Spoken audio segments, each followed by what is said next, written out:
It's the first international trip of Season 17. The Highline Racing League Westlake Royal Building Products Premier Series heads to the virtual Circuit Gilles Villeneuve in Montreal, Canada for a 60-minute race. Unlimited action throughout the 1-hour time marker. We've got 60 minutes of racing, 10 minutes of qualifying, and our qualifying session has just begun. Nearly 25 drivers have registered overseas for our first international race of the season and our first road course event since Season 15. We've taken about a season away from these twists and turns, the left and rights, and for the first time on FTN, it's Montreal with the Xfinity cars, and drivers have taken to the track, and they're getting warmed up right now for their first qualifying laps of the day. Welcome back live on FTN. I'm David Kreutz alongside Alexander Balderas, and right now it looks like Lucas Lodato, one of the many drivers, getting ready as we speak. Alex, we've been watching practice now for the better part of 40 minutes, and with these drivers getting prepared and looking to be very quick, close times to one another. It's a tricky track, flowing circuit, and it's much different from any other track we're going to see on the rest of the schedule. What's it going to take to succeed here given the circumstances? As you see now, Lucas Lodato, one of the many, onto his first lap of the night. Well, another round of international road courses after the Motegi road course earlier last week in the Truck Series. Now we come to another international road course in Gilles Villeneuve in Canada. So we go to a track that has almost no walls, to a track that is similar to a street circuit, and those walls are close, David. You want to make sure that you don't come anywhere near them, especially in some of these chicanes, as you can get right up close to the wall, especially the formidable Wall of Champions. And it's named that for many reasons across the open wheel series. Formula One champions Damon Hill, Michael Schumacher, and the one who's named after this track, his son Jacques Villeneuve, has become many a famous with that wall. So, as it's named the Wall of Champions, these guys have to avoid it as well. One thing to note also is the elevation change into the curbing here. A lot of high curbs and a lot of bouncy curbs as well. These guys have a lot to contend with when we go international, especially at a track like Canada. And right now, we're watching Lucas Lodato. He was the fastest man in our timing sheets in the previous session. Kenny Brooks on the circuit, Matt Muir, Scott Zellner. Here in Circuit Gilles Villeneuve, there's so many sections of the circuit, it's very hard to find drivers in similar positions. With that being said, right now, you'll see Zellner, one of the many looking to have a very good run tonight. Alan Cummin, number change, no longer the number 4. He is the number 88. Tyler Snyder also on the circuit right now. Jacob Hamm as well. I think, Alex, you broke down the circuit very well. A good summary of how we're going to look at this track, the Wall of Champions, the final segment. We've got just about everything. Elevation, twists, turns, acute angles, some sharp turns, a little bit more of the broader turns where you got a little bit more of that radius to help you out. Not everything is a piece of cake, but it's a mix of simpler challenges, and the most rigorous of all racing is a track that's been renowned for motorsport all throughout the decades, and NASCAR may be eyeing a return to the track in the time being. Jacob Hamm going to spin. We're looking at so many drivers getting their first laps in, but not all of them who take laps will have them verified, because if you make any off-track mistakes, end up spinning, your lap will be invalidated, so you have to be very careful, as right now it's Lucas Lodato at the top of the board, Scott Wheeler right now in second. Looks like Lodato's qualifying run is over, all the while Wheeler is going for a second lap. Alex right now with Lucas Lodato up in front and Austin Bloom in third. Can you tell us a little bit more about our drivers from the Truck Series that have made the crossover here who might be quick? Well, I got to tell you, Scott Wheeler Jr. was in some of the mix as well. The one driver here I'm looking out for the most, Austin Bloom. Absolutely, and there's no other way to put it, waxed the field at Motegi. He was the one far and off the best out of anyone that day. 13-second win. I think we may see another thing like it now, but Lucas Lodato over half a second over the next closest competitor, Scott Wheeler Jr., that lap's going to be tough to beat.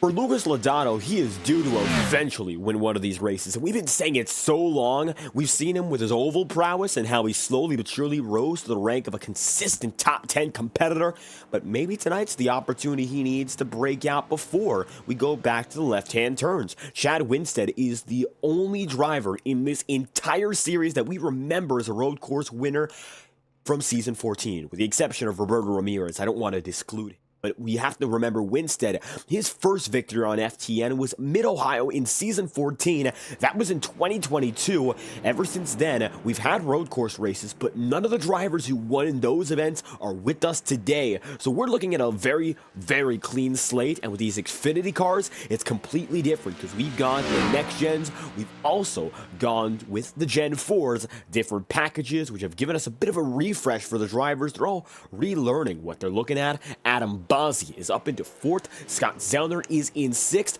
This is the perfect track for us to look at our telemetry, and no better driver to test it on than Roberto Ramirez. The number 42 won in Season 14 at the Sonoma Raceway, was the dominant man at that track, and came out with his only victory that campaign.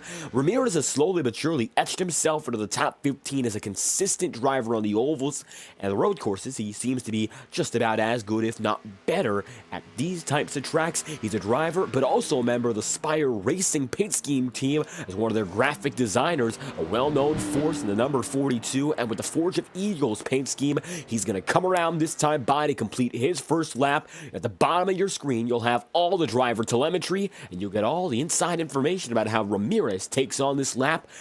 One thing we have to mention, these stock cars, relative to the open wheel cars that consistently compete here, they drive much different, Alex. You've had experience in both. What's it like taking on this track with the much heavier stock cars relative to their open wheel counterparts?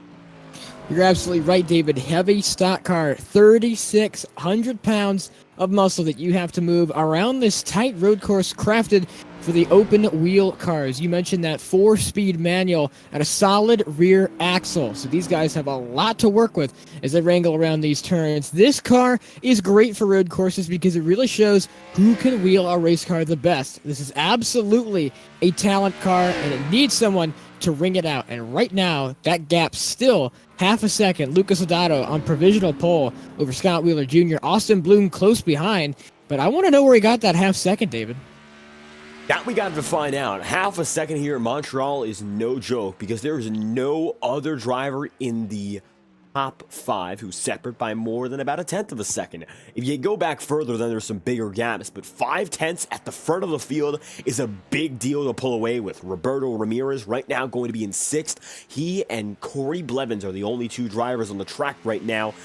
It looks like, with the exception of Toby Wedgwood and Andrew Baker, everyone has gone out on the track at least once. With 1 minute and 30 seconds remaining, Ramirez might have the final time on the track today in qualifying before we move on to our 60-minute main event. 1 hour, no matter what. We're not going to see any full course yellows, and even if we do, that does not slow down the timer. Ramirez at the stripe going to come across. That's going to be, looks like, no improvement, and Ramirez is going to end up destroyed, coming right out of the wall of champions down the front straightaway. Corey Blevins remains alone on the track now. So majority of your lineup is decided here. Corey Blevins, the only driver who is not completely done. It looks like, Alex, now we're looking at most drivers being set up for this event, and it's going to be Lodato and Wheeler, your front row. All things considered, formidable opponents up ahead. Austin Bloom, Adam Bazzi, we've seen them successful before with the twists and turns. So a lot of drivers to look out for here up in the front. Before we get things going, I think you've got your sights set on one driver, but let's get some race picks in before we get to the starting grid. Like I said, David, one of my race picks to do absolutely well this race, Austin Bloom. No doubt about it. Absolutely waxed the field in Motegi. And honestly, not that far off the pace from a pole lap. So maybe he could be faster in the race. You know, one lap doesn't say a whole race. We've got 60 minutes here in Montreal, and that's more than enough time to make up for one lap in qualifying. Then I've got my vote on Chad Winstead again. Came through last week, had a phenomenal finish, and I think he's going to play his cards right and come on top again. Winstead, a good driver to look at as well. I'll tell you this much, if we're going to take 2, I'd have to look at Roberto Ramirez. He's a veteran here. He knows what it's like to win at a road course. Almost nobody else has felt that before. And if we're looking at someone new to break out, how about we go for someone a little bit different? Adam Bazzi at a road course. That would be interesting. There's an opportunity. So let's look at your starting grid before we get things going. To start off tonight's event, Lucas Lodato with the pole position. Then Scott Wheeler right beside in the number 97. Third spot is going to be Austin Bloom, who won in the Truck Series just this week. And going to be, last week, Adam Bossi, then in 4th. 5th place, Chad Winstead. Roberto Ramirez going to be 6th, and 7th place, Casey Heschel. Scott Zellner, your defending champion, starting in 8th. Position number 9, Kendall Kerr, and Alan Cunman with a new number rounds out the top 10. Moving on to 11th, it's Dylan Wedgwood with Terry Brooks there in the mix as well. Dylan Poteet a bit further back in qualifying, but he came home on the podium for the Motegi Road Course race. So maybe an off day in the Saturday race, the qualifying, and maybe he'll come back in the race. One to look out for. Tyler Hampton as well, he finds himself 14th with Matthew Rodriguez there in 15th. Jimmy McKee, Matt Murr, Jacob Hamm in 18th. Then Caleb Morrissey and Colton Gardner rounds out the top 20. And to finish off the field, just beyond the reach of Colton Gardner, you're going to see Brad Creston 21st and Corey Blevins 22nd.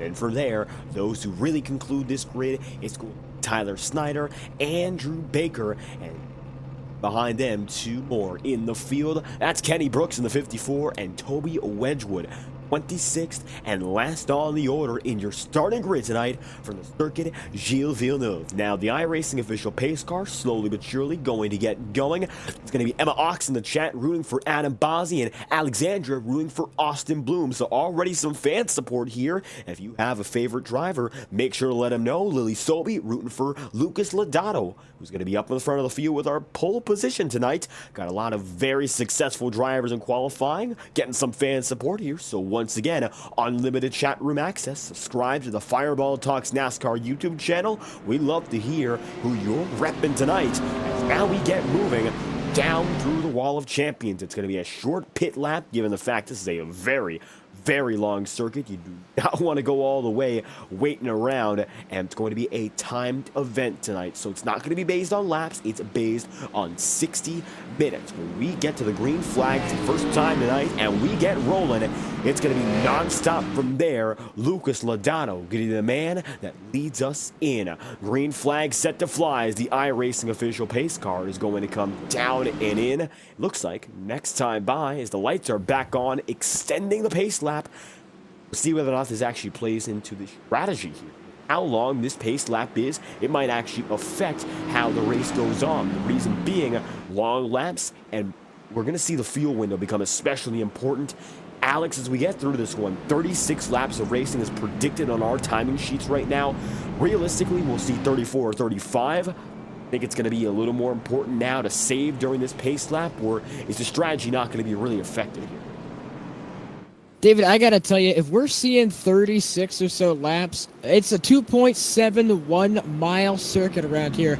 And I got to tell you, that's going to do a number on the fuel tank and do a number on the tires. So fuel strategy and tire strategy will definitely come into the mix. Trying to go for a one-stop might be interesting, but I think that two-stop might reign supreme in the end. 13 turns here at Montreal, and all of them with a bit of character. All of these turns have some incident or some memorable moment that these have all gone through. One we're going through right now, Jenson Button passed Sebastian Vettel, and I believe in 2011 to take the win here in Canada. So a lot of history here at this racetrack, and I'm excited to be here with you, David. I think every driver excited to take on this historic venue. We've been waiting to see the road courses, and this is one of the dates on the calendar I definitely circled. Road courses with the Highline Racing League, always exciting. We saw a wave of dominance in Season 15. We saw a little bit of parity in Season 14. Took a season off, though, so we didn't see the Gen 4s take on the road courses, which would have been fun. But now we're here with one of the best cars in all of iRacing, the Xfinity package. Time to figure out what these drivers can do. It's a very quick circuit. It's long, it is fast. Now coming around for a hairpin style turn, it's a 180-degree flip back to the Wall of Champions once again, and we're going to look at your front runners as they are set up to go. Lucas Lodato on the pole position. Right beside him, Season 14 champion Scott Wheeler. And for Lodato, his first full-time campaign in the Premier Series after a part-time stint last season. Wheeler, multi-time champion. He's been a multi-year veteran with victories and experience to go right with. Austin Bloom, who was impressive last week at Motegi. He's there, up inside the top 3. Adam Bosey was looking to continue what's been a breakout run over the past season and a half. Up in 4th, Winstead, Ramirez, Heschel, Zellner, and Kendall Kerr, with Alan Cummins rounding out the top 10. It's a Highline Racing League who's who up at the front of the field. And tonight, we know the man who's going to lead the field to the green. Lucas Lodato going to do the honors as we come through the front straightaway in the Circuit Gilles Villeneuve. Green flag going to be on its way. The lights are out in Montreal. Lucas Lodato leads us through.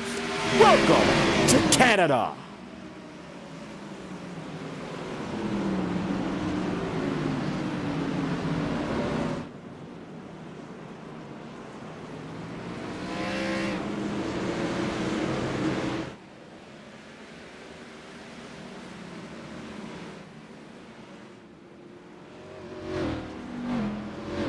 Shuffling going on around the midst of the mid-runners now as Roberto Ramirez shuffles down a couple spots now. Up to the lead, it's going to be the 7, who has not been disturbed since he took his pole. Lucas Lodato still in the lead. Scott Wheeler Jr. had a bit of an issue on that restart, kind of, slid back a bit during the first turn. Took it cautious, he got a long race to run. No sense in not doing that. But the rest of this field now single file as they follow through. A couple of moves. Chad Winstead almost looks up the inside, locks it up, and thinks better of it. And one driver going to go for a spin, Jacob Hamm, and some contact with Brad Kress. That's going to be trouble as Hamm slides in, and it looks like his front end going to be destroyed and comes immediately back on the car. So some early incidents here in the first minute of racing, 58 more to go, and already going to be some drivers facing the struggles here as we come in to the Wall of Champions corner once again. This time through, it's going to be the hairpin. Hamm is going to go wide. It looks like he's going to get a slow down penalty as the rest of the field gets away. Terry Brooks, one of the many who's coming now into the Wall of Champions, coming at a high speed of about 170 miles an hour before he hits the brakes.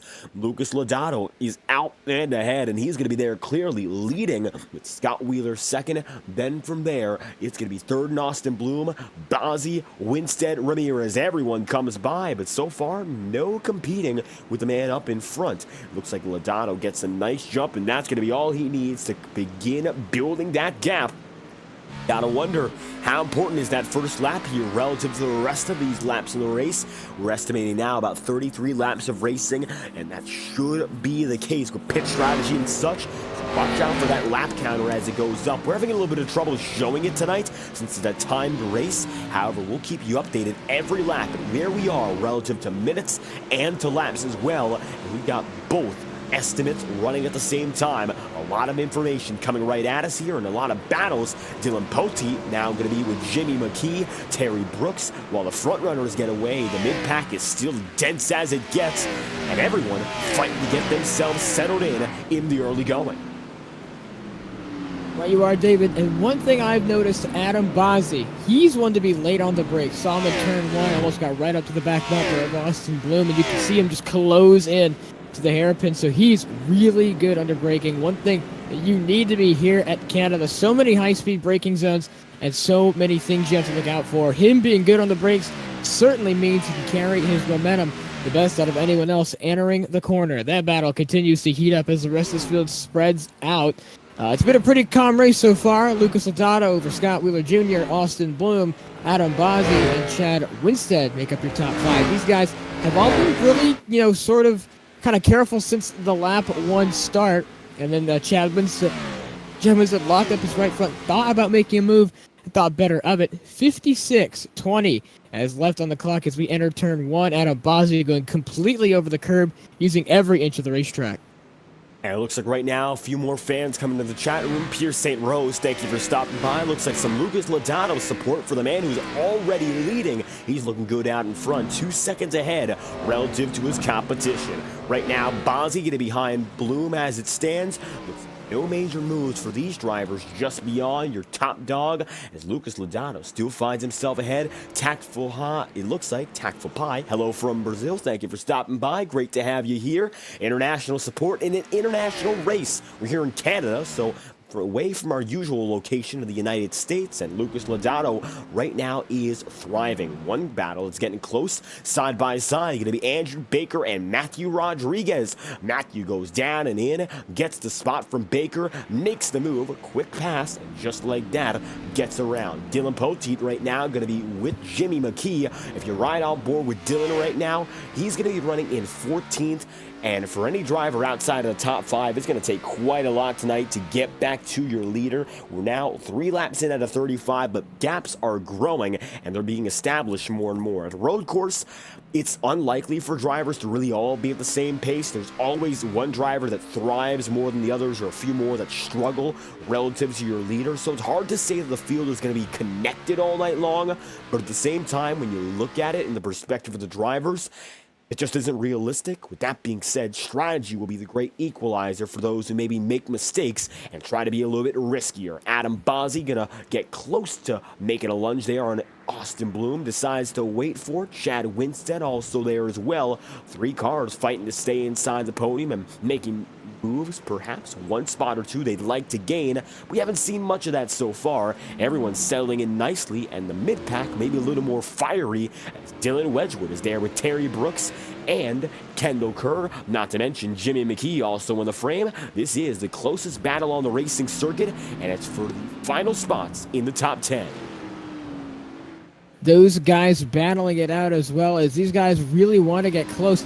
Closest battle on the racetrack right now, Adam Bozzi. Chad Winstead, he looks the inside after a great exit out of the corner, and now he will pass Adam Bozzi. That's the move for 4th. He moves up to 60 now, up another spot as he goes through the chicane. Here comes Roberto Ramirez up the backside of Adam Bozzi. Got really close in the chicane. Wasn't able to capitalize on the exit, but he is still there. As far as the rest of the field goes, the top 3 still spread out by the same margin. I'm telling you, David, the battle between this 60 machine, the 27, the 42 is just heating up, and now into the back of the picture comes the one of Scott Zellner, Casey Heschel and the likes as well. These guys are all catching up as they stack up through the hairpin, going down the back straightaway. These guys have no chance of pulling away. And it's a very dense battle up in front, but you see through the straightaways how different it looks. For Bozzi, well, he's going to get through with Roberto Ramirez right behind. Chad Winstead is still eyeing the number 3 of Austin Bloom, and while they're not close right now, they will definitely be so through the first and second sectors of the circuit.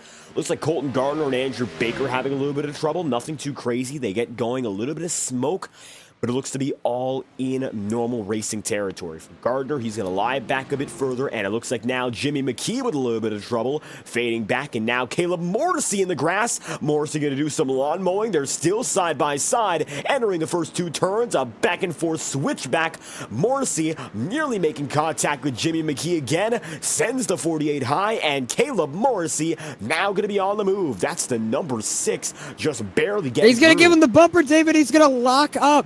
He's going to give him the bumper. The 48 showed the displeasure there to the 6. The Caleb Morrissey gave him a quick shove in the rear bumper, and then he locked up the brakes. Now under fire for Tyler J. Snyder in the 87 in closing distance. These guys been battling it out, and maybe tough to get through the grass, as you mentioned.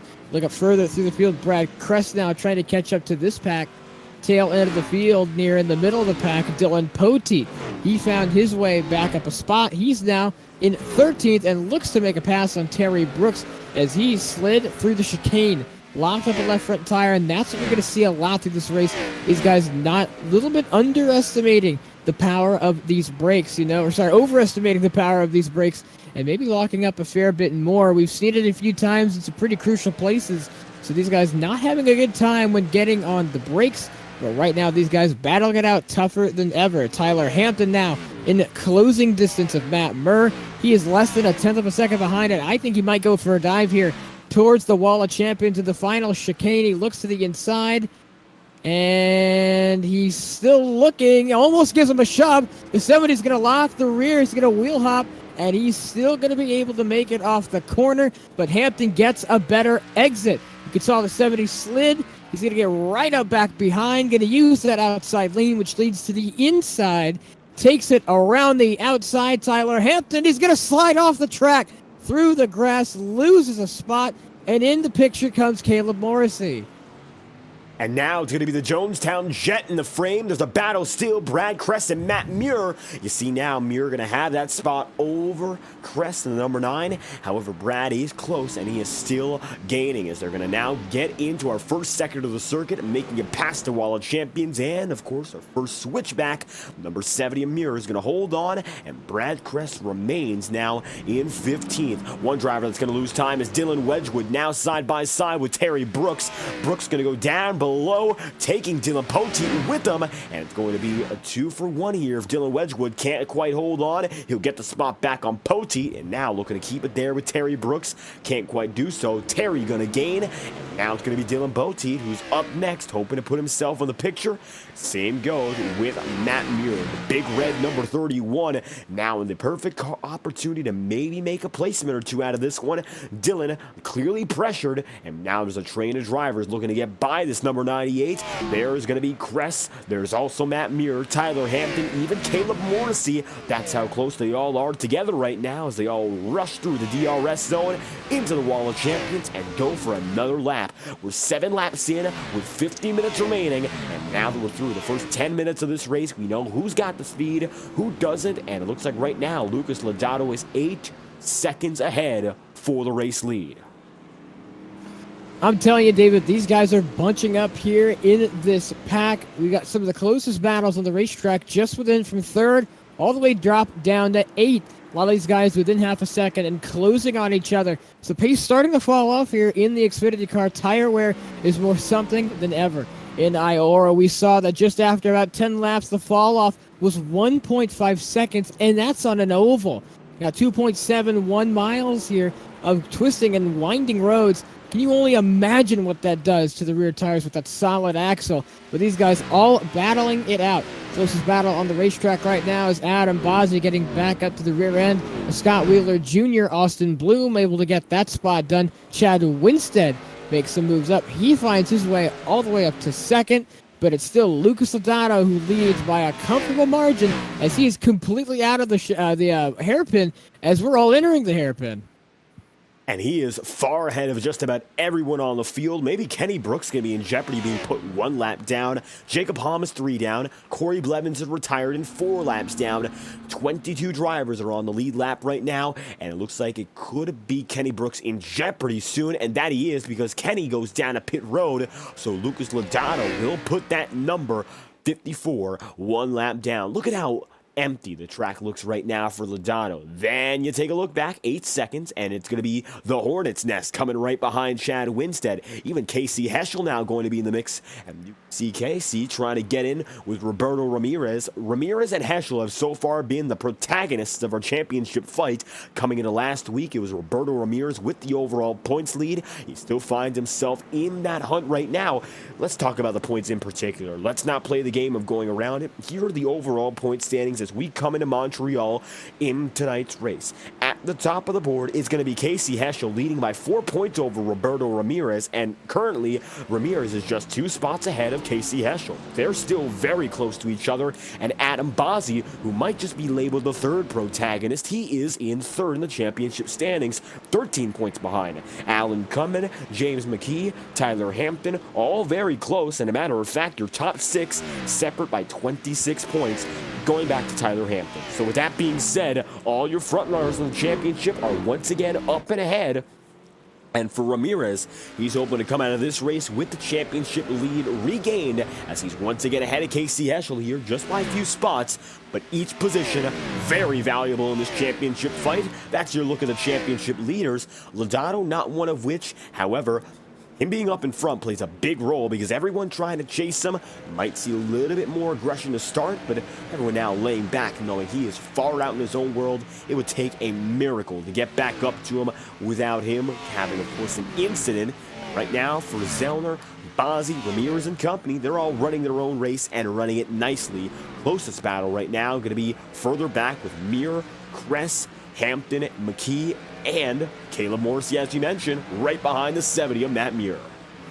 Well, here comes Scott Wheeler Jr., a move to the inside of Austin Bloom, and he tries to get it done in 1 and 2 and thinks better of it. Backs out of the move because Austin Bloom misses the corner. He goes straight on, has to go through the concrete, patch, and he'll come back onto the racetrack, but he's going to lose a lot of spots. He's going to lose 1, 2, 3, and a move that he tried to defend didn't work out well for the 3. Lost 3 spots in that one move. And for Austin Bloom, going to be big-time troubles as we'll take a look back to what exactly caused it here. The number 3, having such a successful opener, now finds himself way back. Here's a look one more time as they come out of the Wall of Champions. Scott Wheeler right there. And for Austin Bloom, bad news as he's going to find himself no longer in 3rd, as it says on our overlay. He's going to be in about 8th as it stands, the lowest he's run all night long. And he sends it so deep, no other contact, simply his own mistake, and as such, he's going to suffer the consequences, running now in the 8th position, returning back up in front of the live feed. He's behind Zellner, Ramirez, Heschel, and company. Now it looks like Ramirez and Heschel, your top 2 in the championship, are only separate by 1 position and 2.5 seconds, Alex. Maybe another battle to watch out for. Yeah, these guys are battling it out right now. Scott Wheeler Jr. ahead of Adam Bozzi and Roberto Ramirez. These guys are all within about a second or so. And really, a second's a big chunk on an oval, and it is still a big chunk on a road course with how many winding corners there are and how many things can go wrong. A second is a lot closer than you think. You just saw how close these guys got in the hairpin and then how it stretches out depending on the exit speed. And these guys are all still stretched in without a second or so. But still, you could see in touching distance is Adam Bozzi to Scott Wheeler Jr. Then at the back of your picture, you can also see Roberto Ramirez now in the picture as well. He's right up the back bottom of Adam Bozzi. He's trying to make a move as well, and that's the closest battle on the racetrack. 42 gonna maybe think of a move down here in the 1 and 2. Thinks better of it. He's gonna take as much curbing as he can. Gonna go for a sharper exit. See if he can get something here on the 27. Doesn't look like he can. He'll drop back a bit for a better entry into this chicane. Canada, a track of many chicanes, have one for 1 and 2, then followed by another. A lot of the winding corners here really put a lot of stress individually on the left and right front. You're going to burn your fronts here at Canada either way, and you're going to burn your fronts at a road course, but it is something else when you have constant pressure on one or the other. You're really leaning that body weight no matter what, and it's in quick succession with how many chicanes there are on this track. And we're seeing a lot of drivers right now, in particular, the battle between Wedgwood and Hampton. Tyler Hampton getting the better of him through those switchback chicanes, as you mentioned.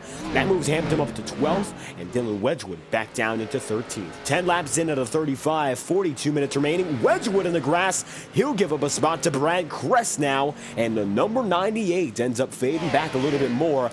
Bad news, Morrissey might be up next to catch him.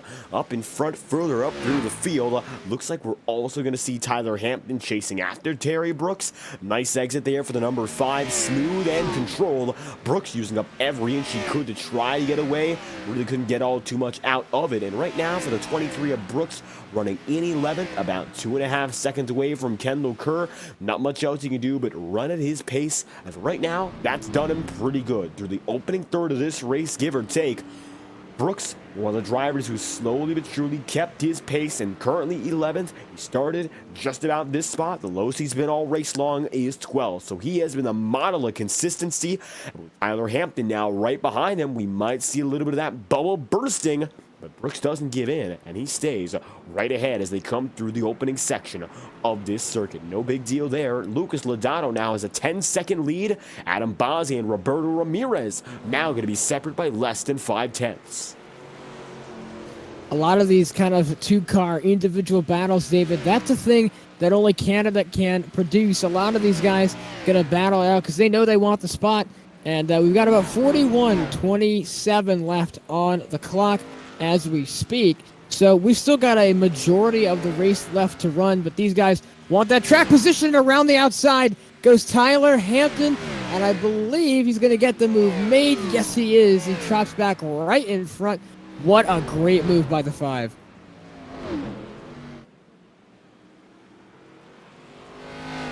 Tyler Hampton going to make that move, and once again, a big gain for the number 5. That puts him up in 11th, and he's been one of the drivers consistently moving up from a low of 17th. He should be able to make do and get it up to 11th at the end of this lap, and it looks like now Alan Kunman going to go very wide. His Blacktop Racing teammate keeping him honest, but Kunman once again gets away. It's going to be Kunman and Kerr, 9th and 10th as it stands. They're carrying the banner for the Blacktop Racing organization tonight.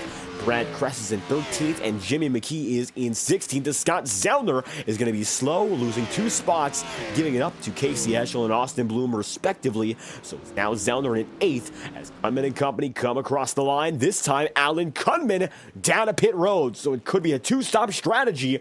Hampton is going to stay out. Brooks and Kerr going to slow down, but Alan Kunman is down and in. I'm starting to wonder, maybe this was not a planned pit stop, as he's going to be alone, and it looks like for Alan Kunman, while multiple other drivers slow down at the same time, he's the one and only that makes it down and in. Let's find out why that's the case. The 88, people thought this was his call, and it looks like it wasn't anything out of control. He went in, and everyone else slowed down. So Alan Kunman is the first of all drivers to come in for what looks to be a scheduled pit stop, and he's back on the way. So strategy now picking up here, Alex. Got to find out, are we going to see a 2-stop strategy? Will drivers try to go a bit longer? We're only 12 laps in. There's a ways to go from here. Well, I told you pre-race, David, that a lot of these guys are going to try and go for that 1-stopper, but some people might be bold and try and take the 2-stop, and that's exactly what I think Alan Kunman is doing. Just coincidentally, over 20 minutes into the race, you split that in thirds. 1 stop for the 20 minutes. You're on your first starter tires. Take another one. That'll go you another 20. Take one right before the last 20 minutes of the race, and you might be set for perfect. Matthew Rodriguez exclaiming over the radio. And, and we've got some trouble here in the middle of the chicane. It looks like the 51 may have gotten involved. I don't think he did. A lot of tight battling with the 31 of Dylan Poteet. They were just going under the bridge. And Tyler J. Snyder overcooks it on the brakes, and he's going to slide that right front there as long as the 70. He goes off the track as well. So a lot of things heating up here in Canada. But I will tell you, David, I think I called that pit strategy to a T. They split the race up in 20-minute increments, and I think that might be the move. And right now for Matt Muir, he's going to be just about 19th spot, 2 seconds back on Tyler Snyder. Snyder gets a nice run through as he gets by the wall of champions. The 87 machine going to stay out, but one man who goes in is Brad Kress. So Kress is going to be down and in that number 9. It's another intentional pit stop that time through. Caleb Morrissey right now going to be in 13th. He's getting up to the back bumper here of Kendall Kerr. For Morrissey, it's been an up and down night, but all things considered, he has gained up to the highest spot he's been in all night long from a low of 19th. Very good running so far for Caleb Morrissey, and solidifying himself to maybe get a little bit more out of the car as the night progresses. He's looking good so far to maybe make a pass here on Kendall Kerr if he can get the room. The Jonestown Jet now finds himself just outside the top dozen, and he's now looking for an opportunity to switch it back. Oh, he's close, but still hasn't gotten through. The number 21 defending nicely, as Matthew Rodriguez is going to have to once again put the pressure on Dylan Poteet here. And so far, it looks like a total of just about 5 drivers have gone down to pit road for service. Up next, we're going to see a few more come through. Dylan Wedgwood. He's going to be in trouble. That's not a pit stop. He ends up mowing the lawn. Minor damage, and now Poteet coming by. Could be a 3-car battle. Dylan, no chance but to let anyone go. He's going to have to let 2 drivers go in particular, and he fades back. That gives Rodriguez a spot. That gives Poteet a spot, and it's a 2-for-1 gain for these drivers who have been fighting for laps. Wedgwood now in 16th as a result. Scott Zellner down and in, and that's another lap here. 36 minutes remaining, 14 laps in so far, and the fight persists as the drivers rage on in the Circuit Gilles Villeneuve. And I'll tell you, David, things were heating up down pit road as well. A couple of takers, Brad Kress, and one of the other ones, Matt Murr, as well. And a couple more, I think... Oh, and I just heard word from Dylan Poteet that someone was pitting, and he almost missed it. It was the 51 of Matthew Rodriguez. He goes down pit road, and that got close there with the 31 of Dylan Poteet. Got a comer out of pit road. And I believe it's the 1 of Scott Zellner. He comes out pit road just ahead. of Dylan Poteet. So a lot of these guys taking a weird time slot with 36 minutes on the dot left on the clock. It's interesting to see. We got a person off the track and into the tire wall, and it's Dylan Wedgwood in the 98. He slides into the grass and it pancakes the tire barrier. Dylan Wedgwood's night has gotten from bad to worse. We saw him even in the grass before. You mentioned that in another incident, Alex, and you can see in the past 4 laps, he has lost 15 seconds to your leader and has only continued to lose more and more here. Wedgwood really not having much fun right now on the circuit. I can imagine it's just not going his way, and you can see Dylan is puttering it around to the track. He's got to go down to pit road sometime very, very soon. I think he's got to come in this time by, if anything. Not quite sure what he's waiting on. 15 laps in, out of an estimated now 34.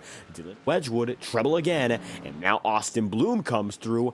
I think right now, for strategy, we're going to see one more pit stop. As it stands, you can see the number 3 dropping down and in, and he's going to come through alone. Another driver making way.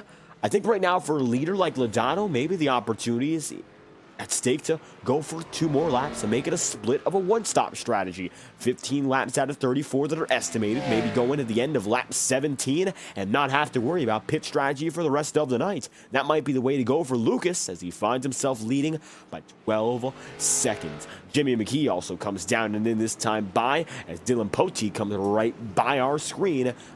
Driver making it in. No big groups tonight that have gone down a pit road, just individual after individual trickling in slowly but surely.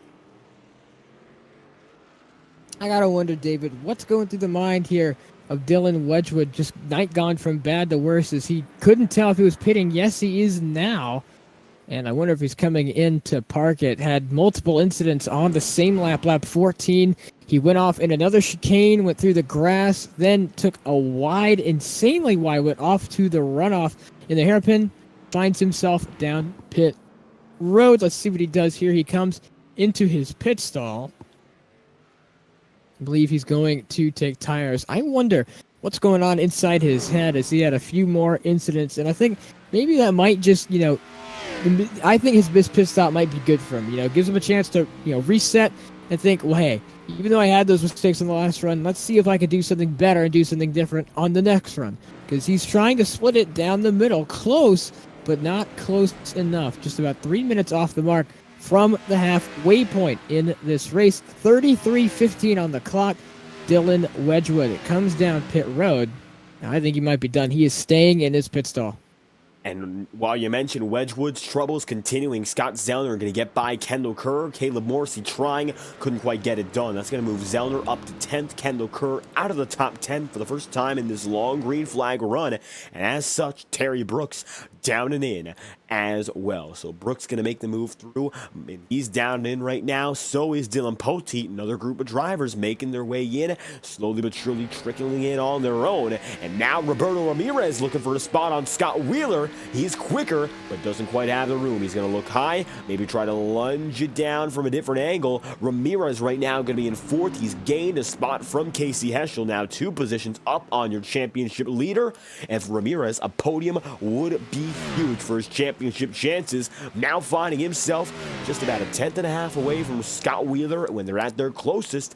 Wheeler right now in a really good spot to go for a podium, but with Roberto Ramirez right behind him, pit road's really going to decide. And I think right now, 16 laps in out of 34, coming to 17 for Lucas Logano. Halfway through, it's going to be halfway to go as Lucas Logano comes across the stripe and Wheeler Ramirez, they stay out and continue to fight.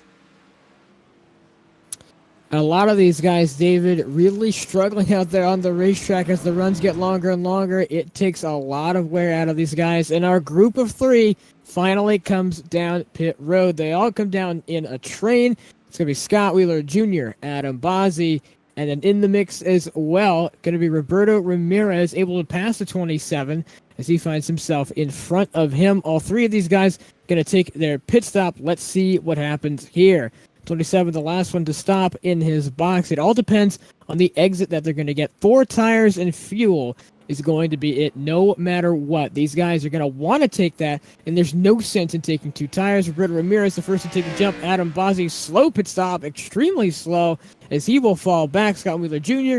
wins the battle off pit road, but just barely over the 42. And Adam Bazzi, the worst one on pit road so far, he gets the short end of the stick. And right now, Tyler Hampton is going to be coming down and in himself. That's the number 5. Same goes for Kendall Kerr. That's going to leave Lodato, Winstead, and Heschel out up in front. And it looks like now going to be about 5 or 6 drivers that are staying out on the circuit. Your podium right now going to be comprised of course, Lucas Lodato, who's led every lap so far with a 12-second lead. Then Chad Winstead, who runs in second now. Casey Heschel in third, and battles are brewing. Now Matthew Rodriguez with Dylan Poteet.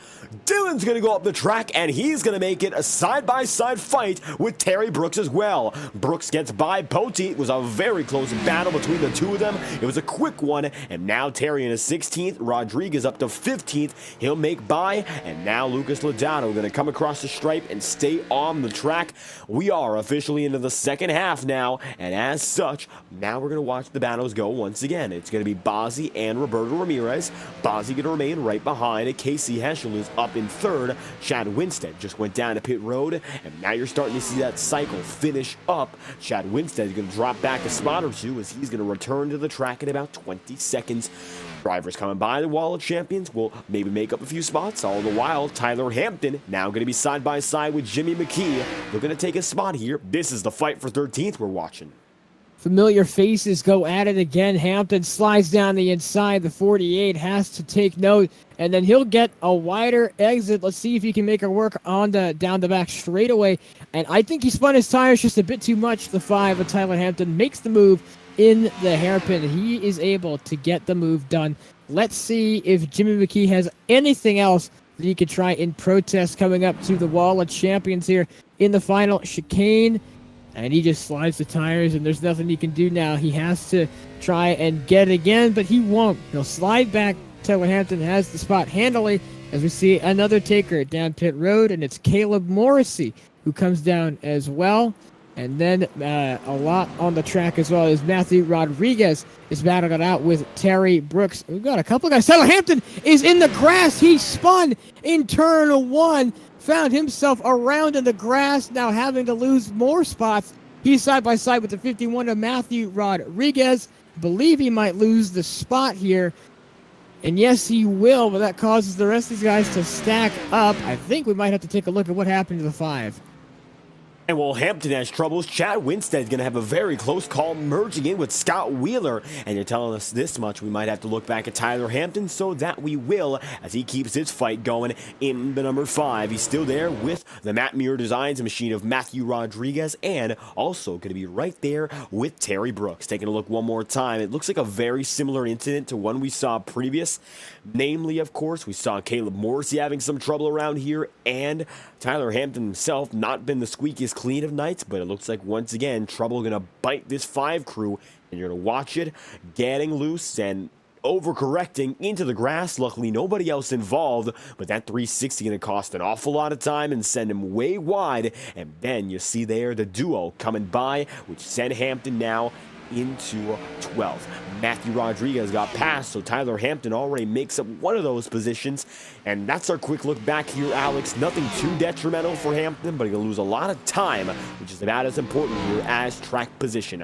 19 laps in out of 34, and we currently find ourselves with 27 minutes remaining, so we are past halfway. DJ Stagner in the chat room, we thank you for your time, stopping by and watching the show. Right now, the international crew has made it more than halfway in, and Alex, I'd like to ask you, as we mentioned, that what are the big takeaways so far for the drivers who have so far indeed managed this race quite well? Of course, no major problems, but right now, of course, battles, they persist. Battles persist. One thing that's been out front so far, Lucas Lodato, unfazed by the pit stop cycle as he is all the way in the lead. Scott Wheeler Jr. makes the pass on Casey Heschel going into the hairpin now as Casey is starting to fall back. Chad Winstead 6.5 seconds now behind the leader. Lucas Lodato able to gain 2 seconds from the lap that he took his pit stop. People asking what's going on with Casey Heschel. He has not pitted yet. He is on old tires, making it stretch. Let's see if he comes in at this time by Yes, he will. Close call at the 97, but the 49 comes into pit road. A lot of takers these past few minutes down pit road, one of which now is Casey Heschel in the 49.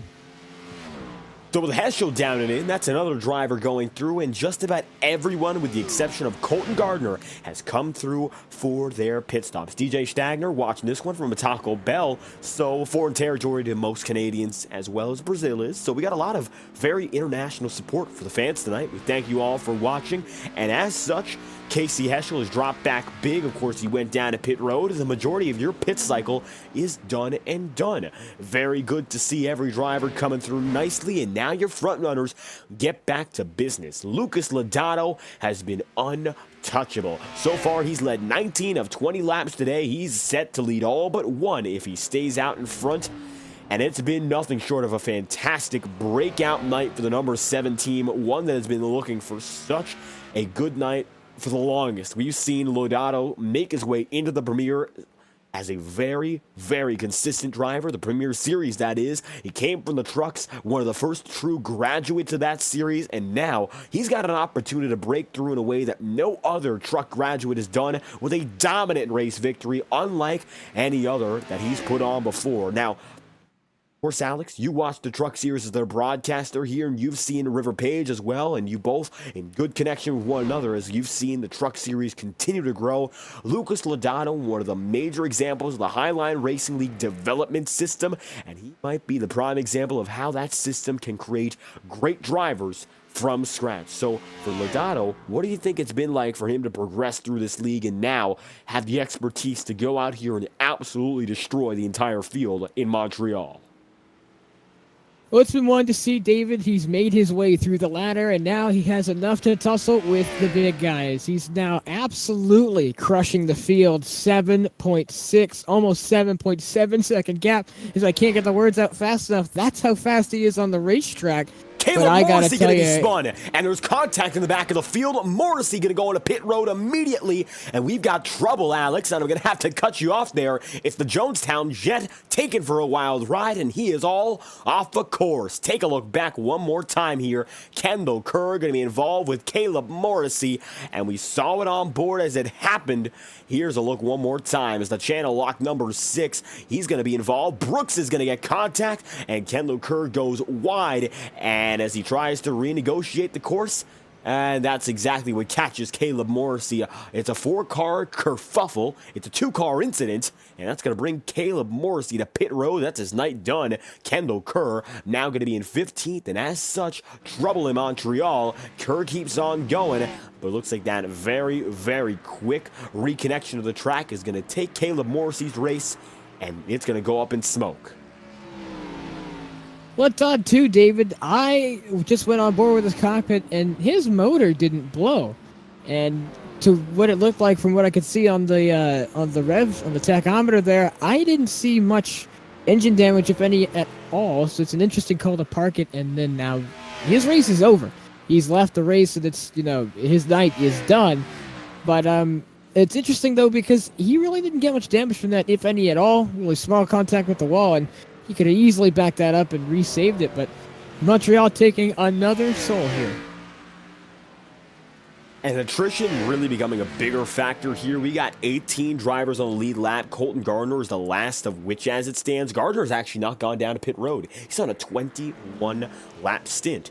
And we're going to find out, of course, whether or not he chooses to go on a pit road eventually. But according to our timing, he is the only driver right now not to have a pit stop who is on the lead lap. So for Colton Gardner, he's doing things different, and it's worked out for him to stay on the lead lap, all things considered. Brad Kress is down to pit road once again. This looks to be an unscheduled pit stop as the number 9 is down and through. Very quick for him after only 8 laps, and as such, he's going to be off of the racing circuit as drivers fly right by him. Now Jimmy McKee makes it through. Tyler Hampton going to be with Terry Brooks once again, and it looks like these two drivers in particular, their ups and downs have been almost in sync all night long. I mean, for Terry Brooks, he's had a little bit of contact with a few drivers, a few hiccups with the wall. Tyler Hampton, he's had a few run-ins with the grass and mowing that lawn, as well as the most recent incident where he was almost involved with Kendall Kerr and Caleb Morrissey and almost set the flame alight for that incident to happen. So these two drivers, they're still bound by fate to one another here, and 22 laps in, they remain close. They're the closest two drivers in the entire group. As it stands, they're going to stay with each other first and second. They're not. This is still 11 and 12, but they've been racing each other hard ever since the first lap. And now Adam Bozzi going to go right around Austin Bloom into the wall of champions. They're both going to be hard on the brakes. Bozzi gets by, and it looks like Austin Bloom now going to fade back 6/10.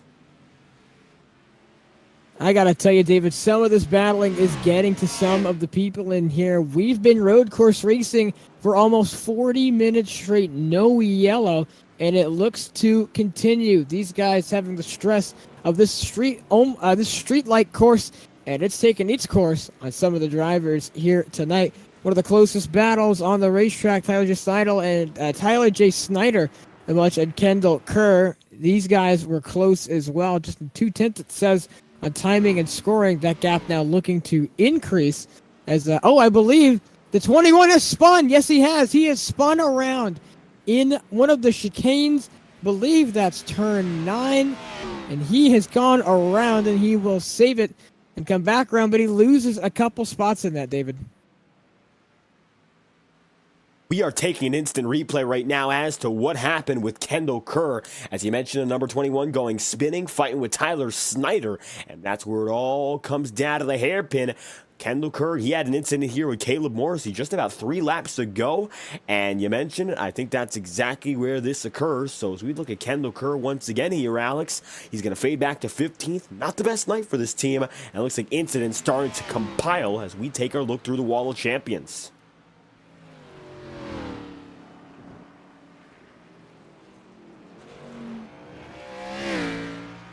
And here it is. Yeah. Kendall Kerr going to come right through, and I'm not quite sure if you see it in that one in particular. We're bringing back the live feed nevertheless. And as we return here up in the front of the field, Alex, what's going on? He was able to recover, and now he's within a couple tenths here of Tyler J. Snyder. It wasn't with him that that he had his incident. He spun on his lonesome, and the 87, I believe, was able to get by. Now he's doing battle with him, about 7/10 of a second between him and the number 87. Tyler Hampton now one of the closest battles on the racetrack. It's been him and Jimmy McKee almost this whole time. He was able to get back up after his incident in turn 1. He now looks for a spot in the top 10. He has been clawing all his way back after his own mistake. Roberto Ramirez now getting to the 97 as well. Battles all over the racetrack. And here comes the 42. Looking out the inside, slides the tires, and he has to fall back once again. The battle between the 42 and the 97 has been on point all race. These guys have been battling it out nearly the entire distance so far, and all of the 40 minutes as he slides right in behind the 97. Great corner there, just not a great exit. But that'll lead him to a perfect shot to go for the dive bomb here in the hairpin. Does he go for it? The number 42 looks to the inside. Is he going to peek at the last moment? Yes, he is. Does he have enough to go for it? He gets to the right rear. That's going to give the 97 the much better exit, and he'll slot back in line. You know, either way for Roberto Ramirez, he's much ahead of Casey Heschel's championship rival, and he has those spots, which means, all things considered, a very real opportunity for him to come out as the points leader. He's ahead of Bozzi and Casey Heschel, second and third in your point standings, which means that for Roberto Ramirez, this is a net gain overall, even if he was to finish outside of the podium. Ramirez has remained as a consistent championship contender all season long, and a race like this at Montreal might prove all the difference as we head to a series of very exciting tracks up next, the Kern County Clash. That's going to be one we have never seen before in the Highline Racing League schedules in the league's history, given the fact it's a brand new track to iRacing, one of the newest ovals in all the service. So for Ramirez, before we head into unknown territory, he's got to have a good race here, which I think he's doing right now. 16 minutes and 50 seconds remain here as Wheeler's going to let Ramirez right by. As such, he's up inside the podium. Looks like a slowdown penalty for Wheeler. He drops back 16 minutes, 40 seconds, 25 laps in out of 35. And as such, We are in the home stretch here. Battles continue. Alan Cunman went down a pit road, now chasing down his teammate in Brad Kress. And come through the wall of champions, this time by Cunman. Right behind Brad. No contact at this rate, but we'll see how they go through as they head down the front straightaway. Now it's going to be a total of 15 drivers on the lead lap, going back to Kendall Kerr.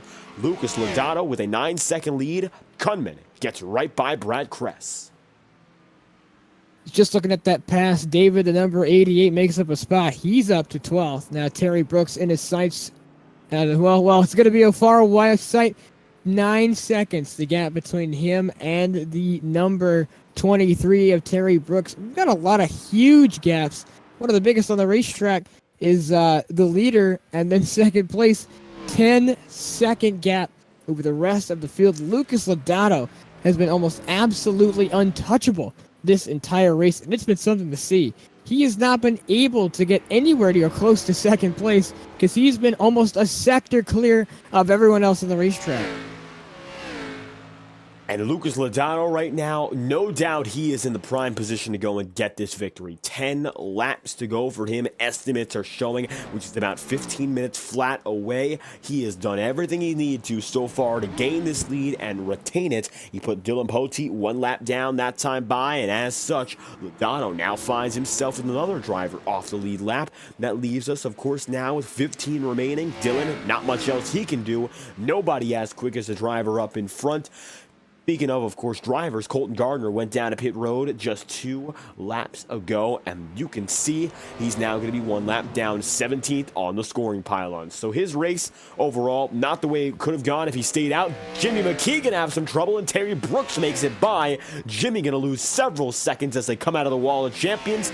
Yeah, and here's a look back as you can see the number 48 fade back here just like that. You can see the number 48 in McKee running through, and it looks like the rotors were glowing, and he ends up sliding around. So it's going to be simply put, single car losing a spot, and the 48 wasn't able to hang on there. The rotors are glowing, the brakes are being used up, and then some. So how about that? As we come back, McKee now going to be in 11th here, Alex, and he's going to lose a spot. All the while, Scott Wheeler getting back up to Roberto Ramirez. I got to tell you what, a lot of these battles on this racetrack, and one of them being the 97 and the 42, we've seen it the entire race. And we saw the pass made just a few laps ago. Roberto Ramirez able to make the pass to Scott Wheeler Jr. That's now coming to a head here as Scott Wheeler Jr. has turned on the jets, and he is now trying to catch the 42 just within about half a second here between these two on the racetrack. He's been doing his best to catch up, got a really great exit out of the final chicane now, is going to take a tighter line through turns 1 and 2, and it looks like it'll actually lose him a couple tenths here as he now tries to make that pass. Scott Zellner, I believe, an issue in the wall of champions, and I believe he may have gotten tangled. Yes, he did. He, just like Jimmy McKee, overcooked it on the brakes, spins right around, and he is facing backwards in the final corner. Gets it whipped back around, but he lost a couple spots, no doubt. And almost captured Jacob Hammond as we take our instant replay at the matter. So for Scott Zellner, very, very similar incident. And as such, number 1 machine gets right back on the way. For that being said, it's going to be Zellner on the move. He's going to be in 7th still, so not many spots being lost, but definitely not the right place to be. As Kendall Kerr is now getting right back up to Tyler Snyder. As they come through this time by, you can see Kendall Kerr running through with Snyder. They're going to come right into the champions chicane, and with the wall of champions right ahead of him, Snyder nearly in the wall, Kendall Kerr there too. Kendall can't quite get the move done. 27 laps in out of an estimate of now 35, which would leave us with 9 laps remaining here. Alan Cunman coming up on his teammate in Jimmy McKee, and these drivers getting slowly but surely there. Number 88 of Cunman, McKee there as well, and they're separate now by 9 tenths. As it stands, they're going to be close, but not enough for a battle, unless McKee ends up getting even more loose than he has been previously. It's those slides of the tires that have done everything, and now, Alex, we're seeing the number 88 come through. Jimmy McKee getting some pressure from his teammate. They will be side by side. Advantage looks to be with Cunman. Allen has the younger set of tire, and now he gets by. It's a move into 11th for Alan Cunman. And that's a classic move right there. He was able to get the pass done, and that was a great move on his own teammate there. and now switching to one of the Hendrick Motorsport spots, the 48 and now the 88. And I'm starting to see why this number change may have happened.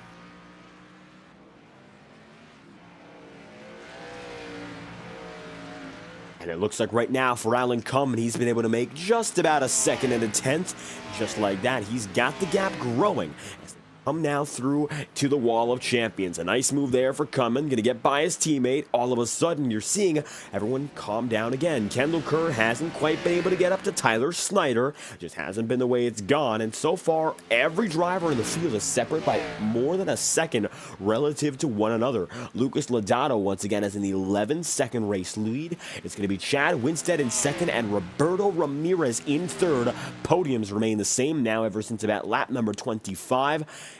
Now 28 laps in, coming to 29. Scott Wheeler not quite going to be able to make it back up to Ramirez. However, Brad Kress right now making it up to Jimmy McKee, and it looks like for McKee, had a little bit of trouble keeping that pace as of recent, and now he's going to have not one but two of his teammates coming by, and you can see the driver of the number 48 still losing control, just quite not the driver to keep it consistent as he tries to battle all these conditions coming right back at him. Crest within 0.6 of a second here and gaining, and I think by the time we come to the Wall of Champions, and it might be right now, Jimmy McKee going to lose a spot, and Brad Kress is due to gain one as the number 9 machine lies right back. I think he's now just within the perfect distance to set himself up for the pass and make it around what would be 12th. Well, it's going to be tough here, David. He has not a lot of time left in this. About 10 minutes left on the board. 9:40 as we head into the hairpin now. The number 9 of Brad Kress has to make a move here, and he's going to look to the inside. Not close enough. Has to get a good exit as Jimmy McKee slides through tires, and that's exactly what Brad Kress wanted to see. The 9 now closing ever by the second. He's going to get right up to the rear bumper of the 48. Going to sling it to the outside as Jimmy McKee blocks to the inside now. These two, it's going to be our first side-by-side battle. Who backs out and who doesn't? It's going to be Jimmy McKee who backs out, and Brad Kress makes the move, entering the chicane there.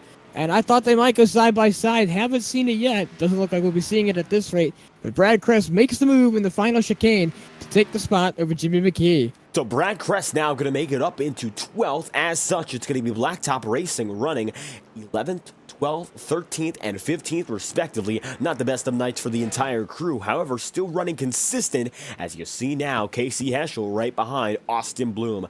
For Heschel, he was as close as one spot away from points leader, or he would be points leader after tonight's race, Roberto Ramirez.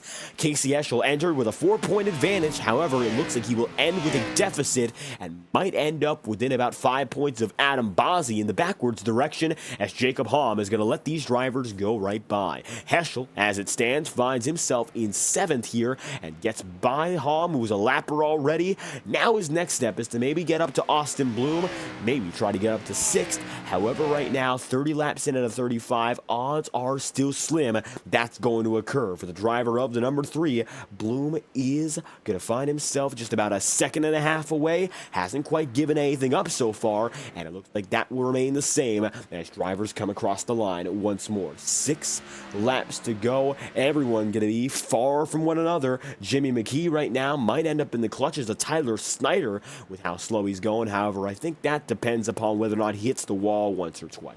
Actually 10 seconds ahead Snyder, but the pace is several seconds slower every lap, about 3 seconds a lap slower as a matter of fact. So at that rate, Snyder might actually catch Jimmy McKee, and he might fall one spot further before all is said and done here. However, for Lucas Lodato, while he is 3 seconds slower per lap than his all-time fastest, he's the only driver still in the 145 bracket. Everyone else at least 1 second slower every lap. And I gotta tell you, David, this tire fall off has really made some of these guys slower, and it's really caught them out because a lot of them, I'm sure, didn't know how bad it was going to be. These guys completely caught out by how this Xfinity car drives, and I gotta tell you, it's really something about how you get on the gas and how you use the tires over the run. as you get more aggressive with it, it's going to respond in kind. It's going to switch out more.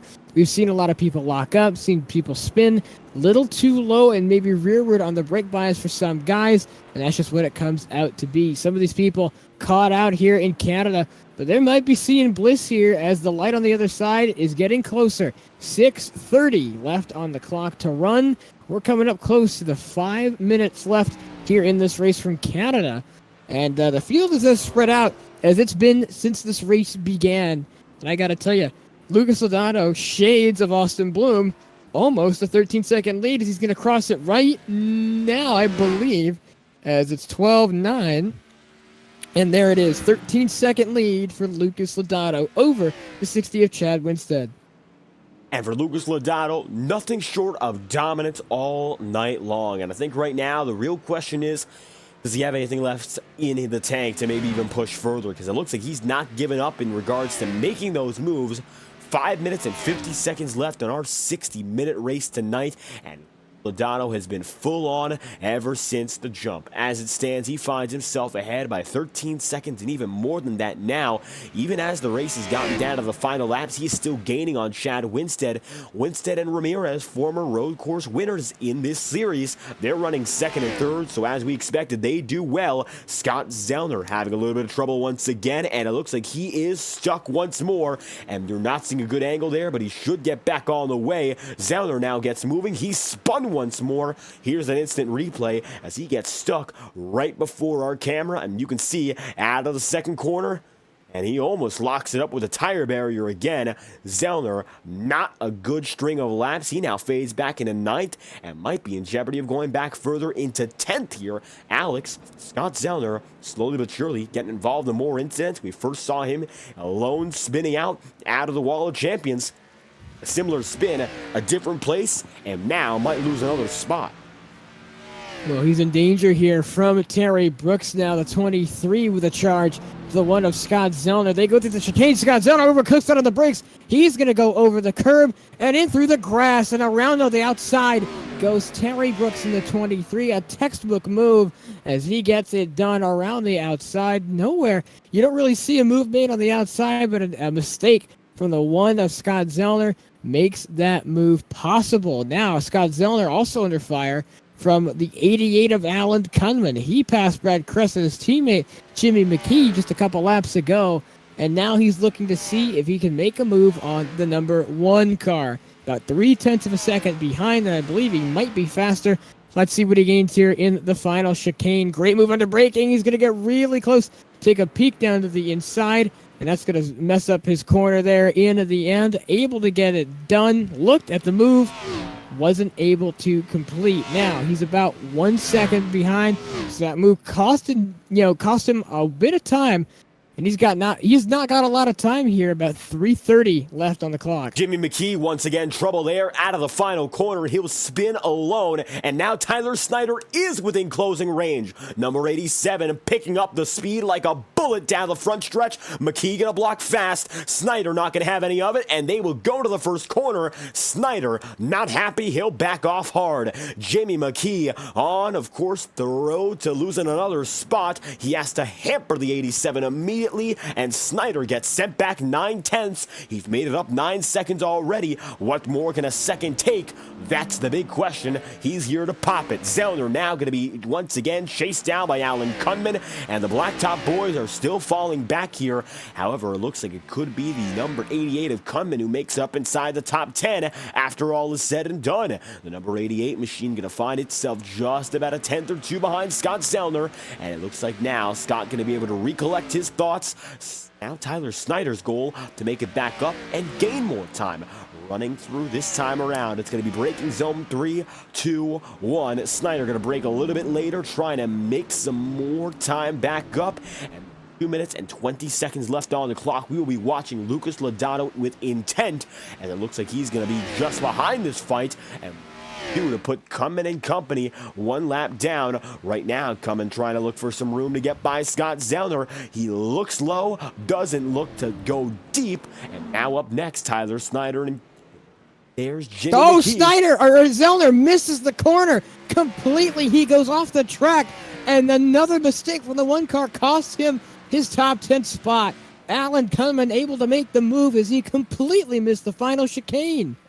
And now Jimmy McKee gonna break deep on Tyler Snyder. Snyder is gonna send him in. Now it's the 48 who spins. Jimmy McKee goes around in front of your race Zellner leader. around as well. The one does donuts in 1 and 2. And we got a multitude of incidents, and your leader almost got caught up in that one. Logano at the line, 2 laps to go. It's official. We'll have about 35 laps on the day. I don't believe we're in the white flag just yet. Everyone coming around this time by, they're going to get either the 1 to go signal. I don't believe that's the case. As we're watching Adam Bosio right now, we'll see what flag he is given. It looks like it should be 2 laps to go this time by as Bosio comes across the stripe. No word from Barney the flagman, and it looks like we still have 2 more to do it. Lucas Logano, now 1 minute left, and they might call the white during this lap as a result. How about that? He almost got wrecked twice over. Zellner gets back on the way. Scott down to the 12th. Adam Bosio going to be alone, and he ends up losing time. However, not enough to lose a position, and as such, Bosio remains 5th. Austin Bloomer is going to hold his own in 6th, and as such, now we're in the final seconds here, Alex, and we'll see what happens when Alan Cumming crosses the stripe here. Does he get the white flag, and do we have official signal that this race is coming to an end? Should get it soon. Now it's the question of whether or not it comes this time by. Crossing the line, the 7 will take the white flag. Currently 10 seconds left, and that is not enough time to make it back to start a new lap. So right now, Lucas Logano telling the guys to have fun, as it has been what an enjoyable race here from the 7 car as he lets Dylan Poteet by. It's been an incredible race for Lucas Logano. The time has hit 0-0-0-0 across the board, and now the 7 should be taking the white flag. He exits the final corner, and it's all up to Lucas Logano. He comes across the start finish line. I believe they might wave the checkered here, and he's gonna win at Montreal. Lucas Logano, an absolutely dominating race, and what a race it was. He's gonna burn it down in turns 1 and 2. The 7 comes home in victory lane. Logano will win. Drivers are still coming by. Chad Winstead in 2nd, and Roberto Ramirez comes out in 3rd. Logano already burns down the house for his first career victory, and in the Premier Series, Logano, due for the breakout, he gets it tonight and celebrates victory for the very first time in his Premier Series career. How about that for the man who led 34 laps of racing tonight? The motor is blown, but there's ample reason to celebrate, and he's gonna pull the smoke through until bills out from the engine and it's all said and done. Logano's a winner. Been waiting a while to see it happen, and tonight he gets it through. Nobody's stopping him, and as such, it's his victory, and it's gonna be one to cherish. A first career win from the circuit. Gilles Villeneuve. Let's take a look at your race results, and we'll show Hold on, David. We don't have time for a look at that. We got one more battle on the racetrack. Dylan Poteet able to send it in to the hairpin one final time. He makes the move on Tyler J. Snyder. He was able to make that up, and into the final chicane goes the 31 and the 87. These two battling it out all the way to the line. Dylan Poteet may have been able to just sneak by. Let's see what the 87 does here in the final chicane. Gonna dive it in deep. Use all the brakes to get a hop over the curb, and he's not going to have enough momentum. And there goes the 31 of Dylan Poteet, able to win the last battle on the racetrack. So as such, Snyder not able to take the spot back, and he's going to fade, and it looks like Snyder 33 thousandths of a second ahead of Zellner at the line. Checkered flag is officially out. All results are in. It is Lucas Logano who will win over the driver, the number 60, in Chad Winstead. Then from there, it's going to be position number 3, which goes to Roberto Ramirez. 4th spot is going to be Scott Wheeler, and it's going to be Austin Bloom, who's going to be just behind Adam Bosio. Bosio 5th. Bloom in 6th. Casey Eschel, position number 7, and it's going to be Tyler Hampton in 8th, Terry Brooks 9th, and Alan Cumming rounds out the top 10. We had an amazing battle from here on out. It's Brad Kress in 11th, Tyler J. Snyder there as well. He's in 12th over Scott Zellner, Dylan Poteet, Kendall Kerr in the mix as well. He finds himself 15th. Jimmy McKee in 16th. Colton Gardner in 17th. Then it's Andrew Baker, Jacob Holm, and Matthew Rodriguez in the 51. He rounds out the people in the top 20. And the final drivers in the field tonight, taking a look at them, it's going to be Caleb Morrissey, 21st, Dylan Wedgwood, 22nd, Matt Muir, 23rd, Kenny Brooks is going to be in 24th, and 25th is going to be Corey Blevins with the number 52 of Toby Wedgwood, rounding out tonight's field, Wedgwood 26th, and last, and just like that, racing, it's over tonight, and we've got quite the top three to talk to. First off, coming out of tonight's race, this will be your overall championship leader, Roberto Ramirez. And I'll tell you this much, Alex, he is going to be standing by with you right now. Let's get a word from our number 42, Roberto Ramirez, going to be standing by right now. Roberto Ramirez, this race must have been exciting for you. You had battles all throughout the 60 minutes here in Montreal. Run me through what was going through your mind as we go international here in the Premier Series. Yeah, I mean, there was a lot. Felt like I was in a battle for most of the entire race. I gotta say, it was a pretty boring hour because I have no idea what I did with my mic. So I'm doing this interview from my phone because I don't know where I put it. So I was in the Discord with KC for an hour, just silence. And I'll tell you, it's not fun just not being able to talk to your teammate about anything and just no communication or whatsoever. But so, yeah, it was an exciting race, kind of boring for me not being able to talk to my teammate. But yeah, I mean, P3, not bad. Well, some of the battles you had on track kind of contradicts what you're saying there. You know, it may have been boring not talking to your teammate, but you had some pretty awesome battles there.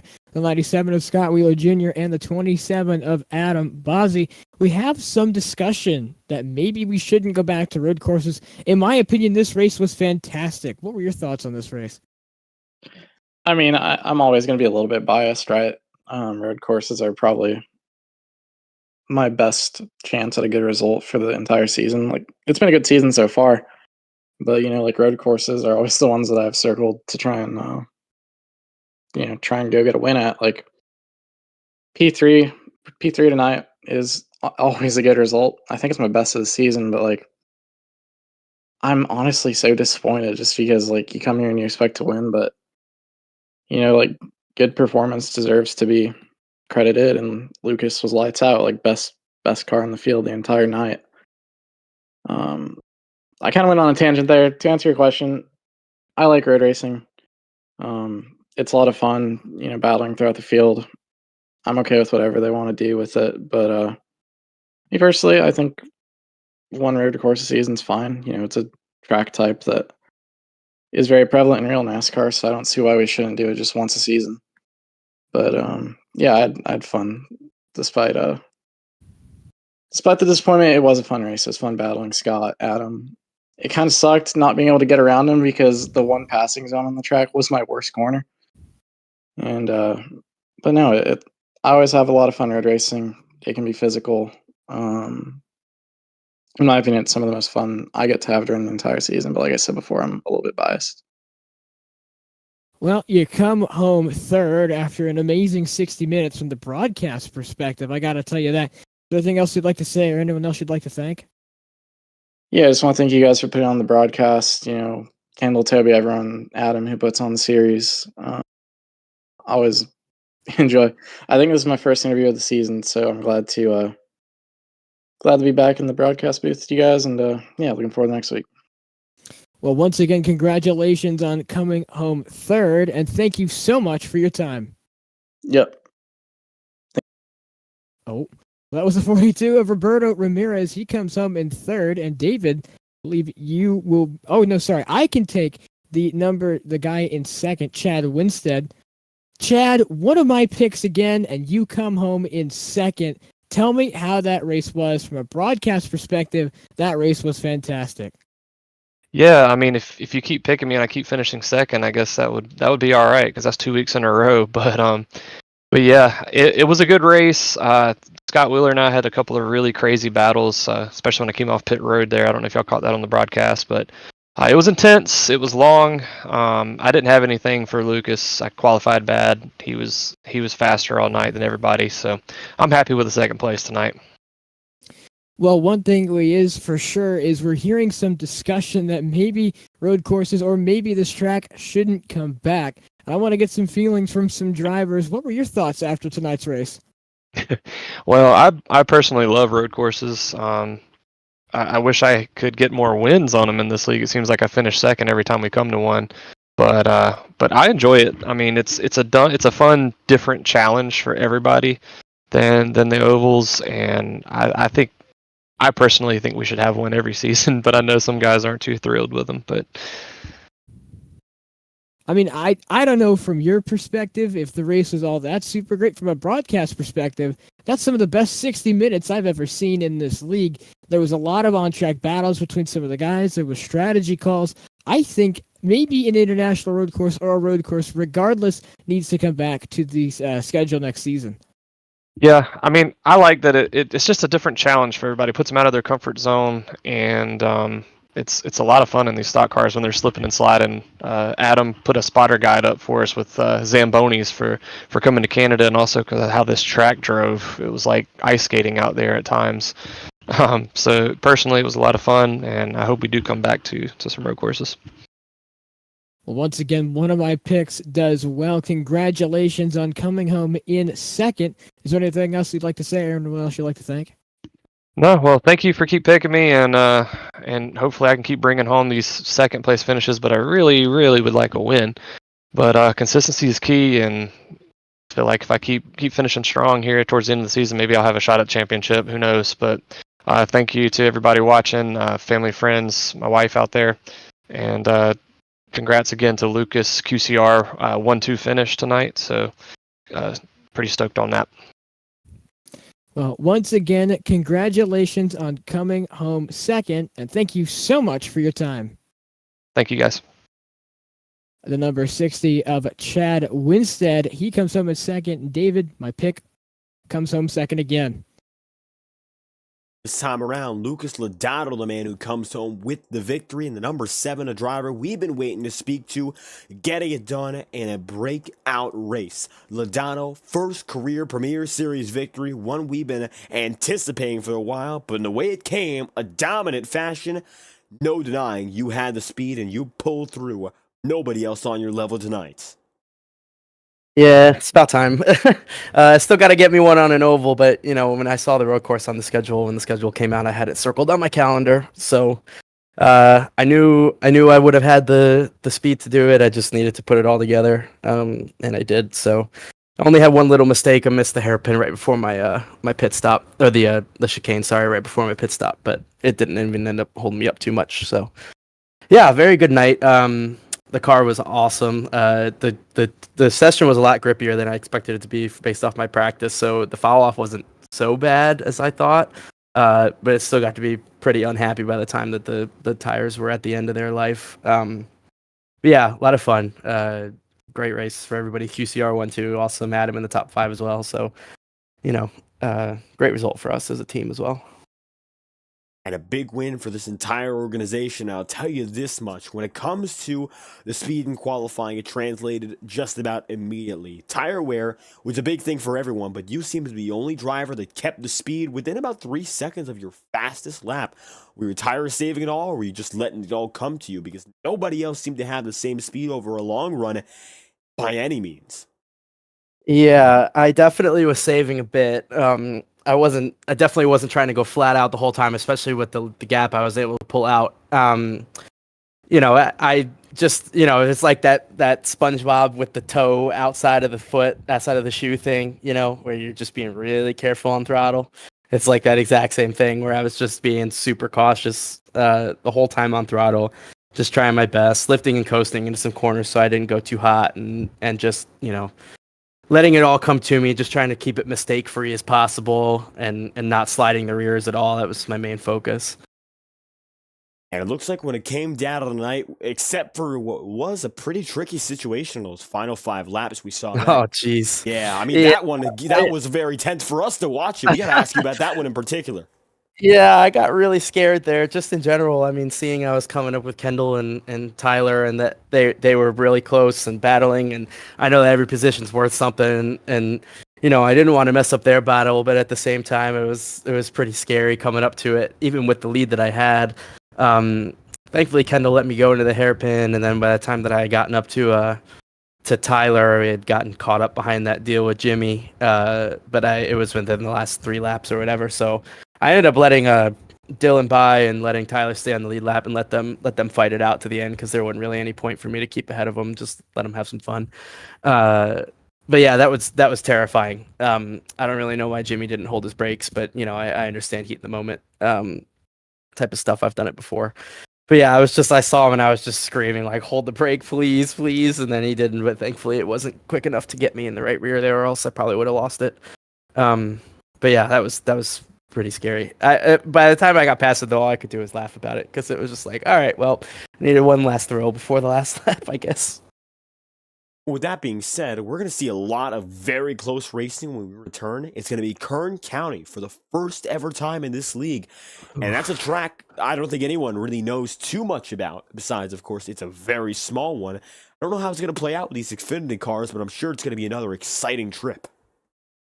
Yeah, if you want to call a Wreckfest exciting, then definitely. I have a feeling that there's going to be a lot of heat going on in that event. You know, short tracks aren't necessarily my forte quite yet. Definitely better on the bigger ovals and on these sorts of tracks, obviously. So you know, hoping that I could just stay out of the way and not get caught up in any stuff, you know. So hopefully I can get it to the end in one piece or relatively one piece. I suppose everybody's probably going to have a little bit of damage on them by the end of it. And of course, we're hoping to see this number 7 team stay in one piece and maybe go for another victory. A breakout long overdue for the 7 crew tonight, collecting the checkered flag and dominance from top to bottom. Anyone else you'd like to shout out, Lucas? Make sure to let us know. Yeah, I just want to shout out, obviously, everybody for watching. Thank you, and you guys for broadcasting. I want to shout out Lily for tuning in, also Pierce and Cody tuning in, my friends. Got to carry a special sponsor, Sobeys, on the car tonight instead of my normal Cincy Light sponsorship. You know, figure going to Canada, you want to take a Canadian brand and also a name that means something really special to me. So, yeah, I got to carry the Sobey name on my car. As well as I'd like to thank Brutus and Dolly. They were on board with me tonight, so thank you very much to them. And yeah, thanks everybody for tuning in, and I'm glad I was able to get a win in my first full season of Premiere. So, Lucas Lodato getting it done in dominant fashion here at the Circuit Gilles Villeneuve. We thank you for your time. thank you very much, guys.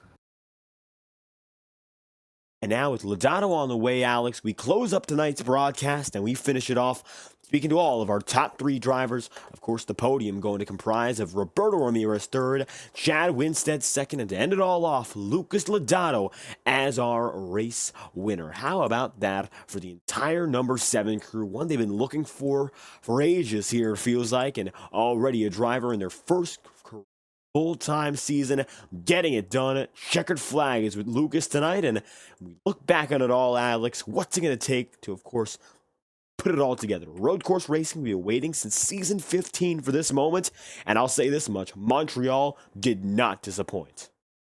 You're absolutely right about that, David. We had a lot of battles all over the racetrack, and tonight's race was something spectacular.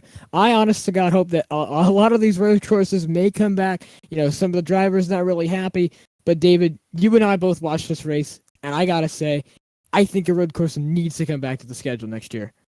Well, I'm thinking we're going to see a lot more of these twists and turns. I would hope that we're going to, of course, look back on it and have a little bit more of a positive recollection. Of course, in the heat of the moment, it's 60 minutes nonstop. By no means is that an easy task to undertake, but for all the drivers tonight, they put on a great show. And for Lucas Lodato, Chad Winstead, and new points leader Roberto Ramirez, I am sure that they all absolutely would love to twists and turns of the Circuit Gilles Villeneuve return one more time. We thank you for watching in the Highline Racing League's presentation. It's the Westlake Royal Building Products Premier Series, and we'd like to thank our friends at the Westlake Royal Building Products and Admin Box for bringing you tonight's presentation live on FTN. The Circuit Gilles Villeneuve, where we were tonight, an incredible track with racing history galore, and we hope you enjoyed the racing here as much as we did. I've been David Kreutz alongside Alexander Balderas live on FTN, and we'll be next live on the channel Saturday. I'll be taking on the Velocity Online Racing League in 3 in the afternoon. That's Eastern Seaboard time. Alexander Balderas and the 95 crew, Yuji and Iora, taking the Xfinity cars for this time a broadcast on Saturday. It's going to be the Saturday Night Thunder as they continue on. It's going to be a fun race there, and I believe this time by on the schedule, they were just at Charlotte. Up next for the SNT Tour, if we're looking on to our next stock car race, we're going to move on, and we are instead heading this time by to Talladega, so look out for that. It's going to be the plate track on Saturday night, and it's going to be Indianapolis Saturday afternoon for an FTN doubleheader. We hope to have you there live on FTN, and if you enjoyed, make sure to leave a like on the stream and subscribe to the channel. Your support is immensely appreciated. Thank you for watching live again on FTN, and we hope you have a fantastic night.